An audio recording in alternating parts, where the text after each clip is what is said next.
Hello, guys. You've perfected your script, generated your voiceover, and now you're ready to use it.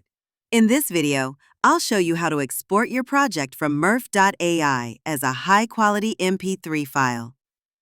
Once your project is complete, look at the top right corner of the editor. You'll see a prominent Export button.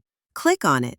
This opens the Export menu. You'll have a few options to configure your final file. First, under Format, make sure you select MP3. This is the most common and compatible audio format for videos, podcasts, and more. Now for the most important part, the quality. You'll likely see options like low, medium, and high. To ensure your audio sounds crisp and professional, always choose high quality.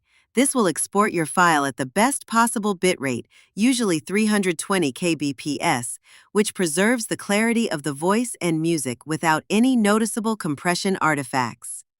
After you've selected MP3 and high quality, just click the Download button.